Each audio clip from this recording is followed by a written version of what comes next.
When it comes to sales and being in sales, what is a bear trap? And how can it help you close deals? And how can it trap your competition? I'm Scott Silverbaum, coming to you live from Sacramento, California on a perfect day to talk about sales. A perfect day to talk about you. Today, we are going to discuss bear traps. And I want to lead with this question or this premise. And it is it possible for you to lock in another salesperson a conversation that causes them to get stuck? Now, this was the premise when I created bear traps. So let's talk about what a bear trap is. It's an old medieval device that is not very nice. It's not very friendly. It's not very humane. So what it is a couple pieces of steel, and you got clamps that have a trigger in the center and a spring. And so if a bear stepped on it, it would get their foot. Now, to extend this even further, there was a chain attached to this bear trap that would stop the bear from being able to get away.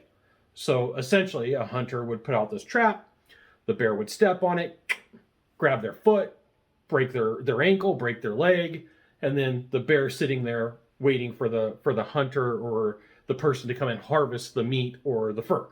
Would I do it? No. But is it a good way to explain this process?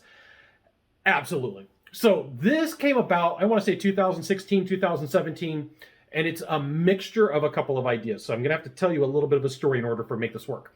So first, when I'm looking for creativity, I look other places. It's not always necessarily that I go to sales. So in the background on my TV, I've got 8 Mile, and I'm towards the end of the movie. So I've got 8 Mile in the background, and the sound isn't very loud. It's rolling, and I'm like, okay, 8 Mile's in the background. And it's to the scene at the end where Eminem is about to battle Papa Doc. And so Eminem, kills it in his set, and it's about to go into the championships for the rap battle. And his friend Cheddar Bob says, what are you going to do when they bring up that, they hooked up with your girl and that you live in a trailer and you live with your mom? And he's like, I got this. Okay. Essentially, he says, I got this. And so my ears kind of perk up. But at the same time, I'm reading a book by Claude Hopkins called Scientific Advertising. And Claude Hopkins would use this thing called reason why marketing. Reason why marketing. This is super important. And so reason why marketing saved a lot of companies. And he was able to use copywriting and explain reason why to write his ads. So Schlitz Beer was a company that had been around for a while, was in not the Pacific Northwest, but somewhere in Great Lakes area. So, mid US, but a cold area. And so he used this process to explain what Schlitz Beer did to make their beer. So reason why advertising. And I was sitting there, I was like, can I combine what Eminem did in 8 Mile? Can I take that, reverse it, and add in reason why logic?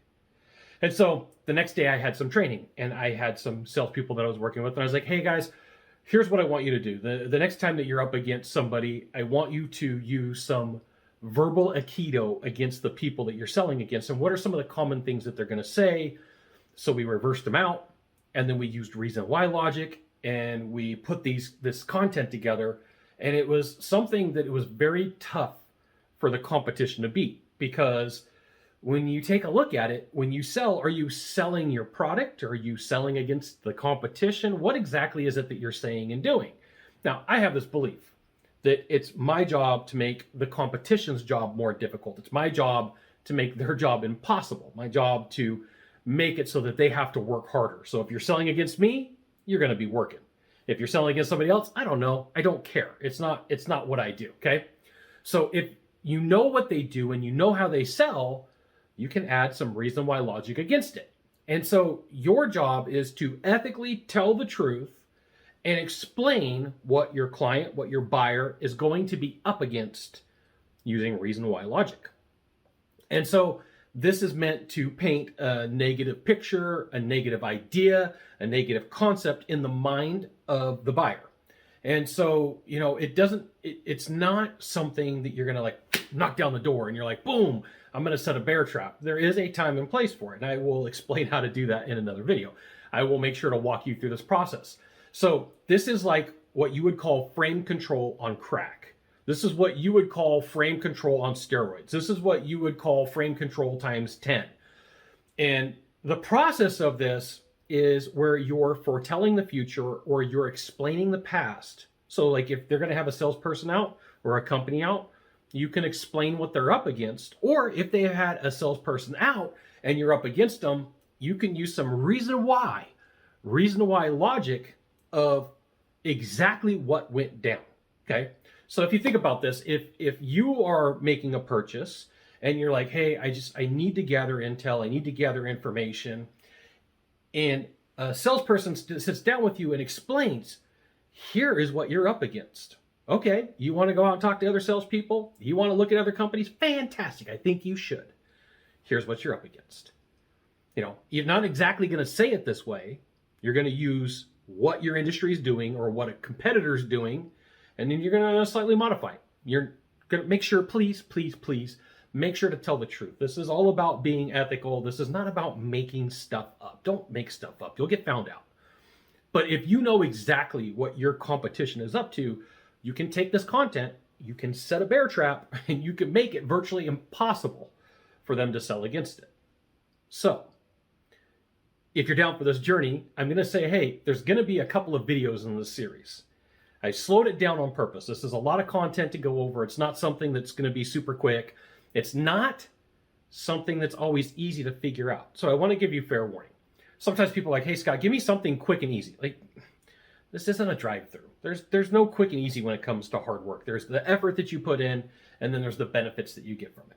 But I wanted to set the stage for you of exactly what a bear trap is in sales. So if you're like, Scott, I've never heard of this. Okay, that's cool because, you might not have worked with me.